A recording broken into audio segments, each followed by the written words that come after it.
Accept life as it comes. I was here last year. Now I am again before you. What makes me come I really do not know, but somehow I cannot forget you. Some forget, some do not, according to their destinies, which you may call chance if you prefer. Between chance and destiny, is there a basic difference? Only in mind. In fact, you do not know what causes what. Destiny is only a blanket word to cover up your ignorance. Chance is another word. Without knowledge of causes and their results, can there be freedom? Causes and results are infinite in number and variety. Everything affects everything. In this universe, when one thing changes, everything changes. Hence the great power of man in changing the world by changing himself. According to your own words, you have, by the grace of your guru, changed radically some 40 years ago. Yet the world remains as it had been before. My world has changed completely. Yours remains the same, for you have not changed. How is it that your change has not affected me? Because there was no communion between us. Do not consider yourself as separate from me, and we shall at once share in the common state. I have some property in the United States which I intend to sell and buy some land in the Himalayas. I shall build a house, lay out a garden, get 2 or 3 cows, and live quietly. People tell me that property and quiet are not compatible, that I shall at once get into trouble with officials, neighbors, and thieves. Is it inevitable? The least you can expect is an endless succession of visitors who will make your abode into a free and open guest house.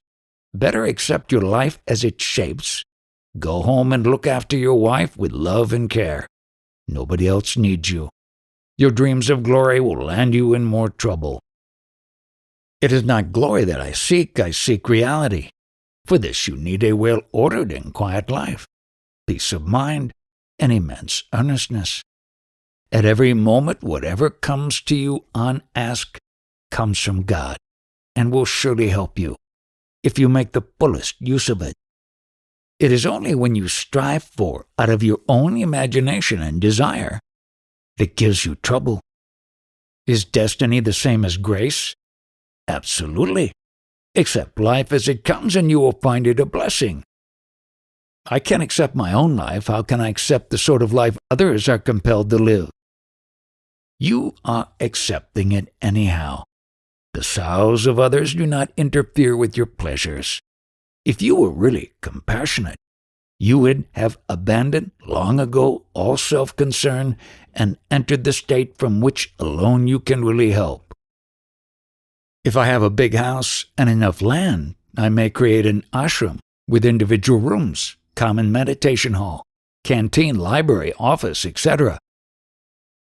Ashrams are not made. They happen. You cannot start nor prevent them, as you cannot start or stop a river. Too many factors are involved in the creation of a successful ashram, and your inner maturity is only one of them. Of course, if you are ignorant of your real being, whatever you do must turn to ashes. Cannot imitate a guru and get away with it. All hypocrisy will end in disaster. What is the harm in behaving like a saint even before being one? Rehearsing saintliness is a sadhana. It is perfectly all right, provided no merit is claimed. How can I know whether I am able to start an ashram unless I try? As long as you take yourself to be a person, a body and a mind, separate from the stream of life, having a will of its own, pursuing its own aims, you are living merely on the surface, and whatever you do will be short-lived and of little value, mere straw to feed the flames of vanity. You must put in true worth before you can expect something real. What is your worth? By what measure shall I measure it? Look at the content of your mind. You are what you think about. Are you not most of the time busy with your own little person and its daily needs? The value of regular meditation is that it takes you away from the humdrum of daily routine and reminds you that you are not what you believe yourself to be. But even remembering is not enough. Action must follow conviction. Don't be like the rich man who has made a detailed will but refuses to die. Is not gradualness the law of life? Oh, no. The preparation alone is gradual. The change itself is sudden and complete. Gradual change does not take you to a new level of conscious being. You need courage to let go. I admit it is courage that I lack. It is because you are not fully convinced. Complete conviction generates both desire and courage. And meditation is the art of achieving faith through understanding. In meditation, you consider the teaching received in all its aspects and repeatedly, until out of clarity confidence is born, and with confidence action. Conviction and action are inseparable. If action does not follow conviction, examine your convictions. Don't accuse yourself of lack of courage. Self-depreciation will take you nowhere. Without clarity and emotional assent, of what use is will? What do you mean by emotional assent? Am I not to act against my desires? You will not act against your desires. Clarity is not enough. Energy comes from love. You must love to act, whatever the shape and object of your love. Without clarity and charity, courage is destructive. People at war are often wonderfully courageous. But what of it? I see quite clearly that all I want is a house in a garden where I shall live in peace. Why should I not act on my desire? By all means, act, but do not forget the inevitable unexpected. Without rain, your garden will not flourish. You need courage for adventure. I need time to collect my courage. Don't hustle me. Let me ripen for action. The entire approach is wrong. Action delayed is action abandoned. There may be other chances for other actions, but the present moment is lost, irretrievably lost. All preparation is for the future. You cannot prepare for the present. What is wrong with preparing for the future? Acting in the now is not much help by your preparations. Clarity is now. Action is now. Thinking of being ready impedes action, and action is the touchstone of reality. Even when we act without conviction, you cannot live without action, and behind each action there is some fear or desire. Ultimately, all you do is based on your conviction that the world is real and independent of yourself. Were you convinced of the contrary, your behavior would have been quite different. There's nothing wrong with my convictions. My actions are shaped by circumstances. In other words, you are convinced of the reality of your circumstances, of the world in which you live. Trace the world to its source, and you will find that before the world was, you were, and when the world is no longer, you remain. Find your timeless being, and your action will bear its testimony. Did you find it?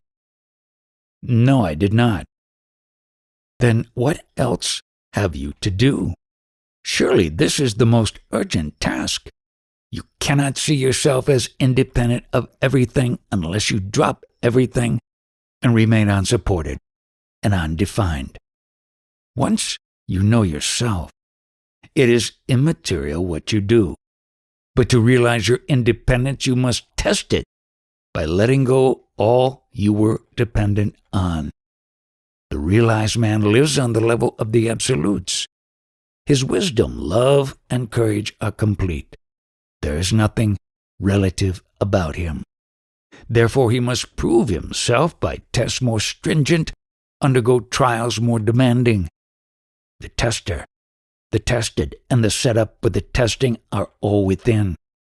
It is an inner drama to which none can be a party. Crucifixion, death, and resurrection, we are on familiar grounds. I have read, heard, and talked about it endlessly, but to do it I find myself incapable. Keep quiet, undisturbed, and the wisdom and the power will come on their own. You need not hanker. Wait in silence of the heart and mind. It is very easy to be quiet, but willingness is rare. You people want to become supermen overnight. Stay without ambition, without the least desire, exposed, vulnerable, unprotected, uncertain, alone, completely open to and welcoming life as it happens, without the selfish conviction that all must yield you pleasure or profit, material or so-called spiritual. I respond to what you say, but I do not see how it is done. If you know how to do it, you will not do it. Abandon every attempt. Just be. Don't strive. Don't struggle. Let go every support. Hold on to the blind sense of being, brushing off all else. This is enough. How is this brushing done? The more I brush off, the more it comes to the surface. Refuse attention. Let things come and go. Desires and thoughts are also things. Disregard them. Since immemorial time, the dust of events was covering the clear mirror of your mind, so that only memories you could see. Brush off the dust before it has time to settle. This will lay bare the old layers until the true nature of your mind is discovered. It is all very simple and comparatively easy. Be earnest and patient. That is all.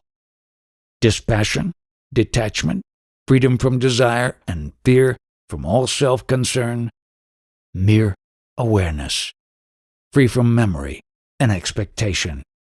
This is the state of mind to which discovery can happen. After all, liberation is but the freedom to discover. Abandon memories and expectations. I am an American by birth, and for the last 1 year I was staying in an ashram in Madhya Pradesh, studying yoga in its many aspects. We had a teacher whose guru, a disciple of the great Shivananda Saraswati, stays in Mondier. I stayed at Ramana Ashram also. While in Bombay, I went through an intensive course of Burmese meditation managed by one Goenka. Yet I have not found peace. There is an improvement in self-control and day-to-day discipline, but that is all. I cannot say exactly what caused what. I visited many holy places. How each acted on me, I cannot say. Good results will come sooner or later. At Sri Ramana Ashram, did you get some instructions? Yes, some English people were teaching me, and also an Indian follower of Jnana Yoga, residing there permanently, was giving me lessons. What are your plans? I have to return to the States because of visa difficulties. I intend to complete my bachelor's science, study nature cure, and make it my profession. A good profession, no doubt. Is there any danger in pursuing the path of yoga at all cost? Is a matchstick dangerous when the house is on fire? The search for reality is the most dangerous of all undertakings, for it will destroy the world in which you live. But if your motive is love of truth and life, you need not be afraid. I'm afraid of my own mind. It is so unsteady. In the mirror of your mind, images appear and disappear. The mirror remains. Learn to distinguish the immovable in the movable, the unchanging in the changing, till you realize that all differences are in appearance only, and oneness is a fact. This basic identity you may call God, or Brahman, or the matrix, Prakriti. The words matter little. It is only the realization that all is one. Once you can say with confidence, born from direct experience, I am the world is myself, you are free from desire and fear on one hand, and become totally responsible for the world on the other. The senseless sorrow of mankind becomes your sole concern. So even a jnani has his problems? Yes, but they are no longer of his own creation. His suffering is not poisoned by a sense of guilt. There is nothing wrong with suffering for the sins of others. Your Christianity is based on this. Is not all suffering self-created? Yes, as long as there is a separate self to create it. In the end, you know that there is no sin, no guilt, no retribution, only life and its endless transformations. With the dissolution of the personal I, personal suffering disappears. What remains is the great sadness of compassion, the horror of the unnecessary pain. Is there anything unnecessary in the scheme of things? Nothing is necessary, nothing is inevitable. Habit and passion blind and mislead. Compassionate awareness heals and redeems. There is nothing we can do. We can only let things happen according to their nature. Do you advocate complete passivity? Clarity and charity is action. Love is not lazy, and clarity directs. You need not worry about action. Look after your mind and heart. Stupidity and selfishness are the only evil. What is better, repetition of God's name or meditation? Repetition will stabilize your breath. With deep and quiet breathing, vitality will improve, which will influence the brain and help the mind to grow pure and stable and fit for meditation. Without vitality, little can be done, hence the importance of its protection and increase. Posture and breathing are part of yoga, for the body must be healthy and well under control, but too much concentration of the body defeats its own purpose, for it is the mind that is primary in the beginning. When the mind has been put to rest and disturbs no longer the inner space, chittakash, the body acquires a new meaning and its transformation becomes both necessary and possible. I have been wandering all over India, meeting many gurus and learning in driblets several yogas. Is it all right to have a taste of everything? No, this is but an introduction. You will meet a man who will help you find your own way. I feel that a guru of my own choice cannot be my real guru. To be real, he must come unexpected and be irresistible. Not to anticipate is best. The way you respond is decisive. Am I the master of my responses? Discrimination and dispassion practiced now will yield their fruits at the proper time. If the roots are healthy and well watered, the fruits are sure to be sweet. Be pure. Be alert. Keep ready. Are austerities and penances of any use? To meet all the vicissitudes of life is penance enough. You need not invent trouble.